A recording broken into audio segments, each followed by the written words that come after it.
Hello दोस्तों, आपका स्वागत है A1 टेक कंस्ट्रक्शन इस यूट्यूब चैनल में। दोस्तों, आज हम नोंदणीकृत लेबर और लेबर के बारे में जानने वाले हैं। दोस्तों, लेबर किसे कहते हैं?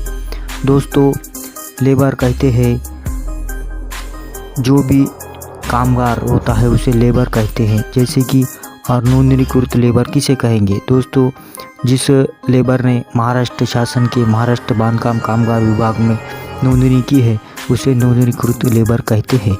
दोस्तों, इस कैटेगरी में ईंट भट्टी बांधकाम कामगार, सुतार कामगार, सेंटरिंग कामगार, खोद कामगार और बिजली के वायरमैन इत्यादि लोग आते हैं। दोस्तों, इसके अंदर पूरे 21 कैटेगरी के लोग आते हैं और ये सब इसके अंदर नोंदणी कर सकते हैं। दोस्तों, बांधकाम कामगार विभाग में नोंदणी करने के लिए 18 साल पूरे होना ज़रूरी है। और दोस्तों, 60 साल से कम की उम्र लगती है। 60 साल हो जाने के बाद आप नोंदणी कर नहीं सकते। दोस्तों, इसमें जो मिलने वाली सुविधा है, नोंदणीकृत बांधकाम कामगार को शिक्षण के बारे में 7 सुविधाएं मिलती है। दोस्तों, जैसे कि पहली से तो 7वीं तक इनके 2 बच्चे के पढ़ाई के लिए 5,000 रुपये साल को इनको शिष्यवृत्ति मिलती है। वैसे ही 10वीं और 12वीं में 50% गुण से अधिक प्राप्त करने वाले को 10,000 रुपये उनके बच्चे को मिलते हैं। और तीसरी योजना इसके अंदर ये है कि अगर आपके बच्चे 10वीं और 11वीं और 12वीं में है तो आपको 10,000 रुपये अलग से शिष्यवृत्ति मिलती है। और दूसरी, आपका बच्चा पदवी में है तो आपको 20,000 रुपये उसकी किताबों के लिए मिलते हैं।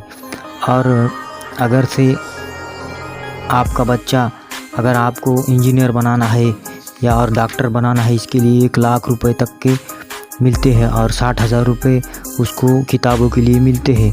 वैसे ही दोस्तों, अगर आपका बच्चा पदवी में शिक्षण ले रहा है तो उसके लिए 20,000 रुपये और पदव्युत्तर के लिए 25,000 रुपये इसमें मिलते हैं। और अगर नोंदणीकृत कामगार का बच्चा MSCIT उत्तीर्ण है तो उसके लिए भी पैसे मिलते हैं। और दूसरी, आरोग्य से विषयक योजना है दोस्तों। जैसे कि नोंदणीकृत बांधकाम कामगार को उसके पहले बच्चे पर अगर नैसर्गिक प्रसूति है तो 15,000 रुपये मिलते हैं। और शस्त्रक्रिया है, समझो सीजर है, तो 20,000 रुपये मिलते हैं। और अगर उस नोंदणीकृत बांधकाम कामगार को अगर से गंभीर आजार, कैंसर वैसी बीमारियों के लिए 1 लाख रुपये मिलते हैं। और दोस्तों, और आरोग्य योजना में से ही अगर से नोंदणीकृत बांधकाम कामगार ने उसको एक लड़की के ऊपर अगर से समझो ऑपरेशन कर दिया, एबॉर्शन कर दिया समझो, तो उसके लिए 1 लाख रुपए मिलते हैं। और उसी में से चौथी योजना ये है कि अगर नोंदणीकृत बांधकाम कामगार को अगर काम करते वक्त 75% से ज़्यादा अगर अपंगत्व आ जाए तो उसके लिए 2 लाख रुपये मिलते हैं। और अगर नोंदणीकृत बांधकाम कामगार अगर काम करता हुआ अगर उसका देहांत हो जाता है तो 5 लाख तक उसको अर्थ सहाय मिलता है। दोस्तों, इसी में से छठी योजना ये है कि नोंदणीकृत बांधकाम कामगार को वेतन मुक्ति करने के लिए 6,000 रुपये मिलते हैं। और आर्थिक सहाय योजना के अंदर अगर नोंदणीकृत बांधकाम कामगार का नैसर्गिक मृत्यु होता है तो 2 लाख रुपये मिलते हैं। और अगर काम पर मृत्यु होता है तो 5 लाख रुपये मिलते हैं। और अगर नोंदणीकृत बांधकाम कामगार को घर बनाना है, घर खरीदना है, तो इसके लिए उसको 6 लाख रुपए तक का ब्याज जो है तो गवर्नमेंट की तरफ से दिया जाता है, जिसमें से 2 लाख रुपए उसको आर्थिक सहाय मिलता है। दोस्तों, वैसे नोंदणीकृत बांधकाम कामगार को प्रधानमंत्री आवास योजना के तहत घरकुल का लाभ भी मिलता है। और दोस्तों, आर्थिक सहाय में ही 5वीं योजना है नोंदणीकृत बांधकाम कामगार को अगर से समझो उसका मृत्यु हो जाती है तो उसके जो वारसदार है उसको 10,000 रुपये उसकी अंत्यविधि के लिए मिलते हैं। और इसी में से आर्थिक सहाय में से छठी योजना है कि नोंदणीकृत बांधकाम कामगार का अगर से मृत्यु हो जाता है तो उसके वारस को, जैसे कि उसके पत्नी को या उसके वारसदार को हर साल 24,000 रुपये ऐसे 5 साल के लिए मिलते हैं।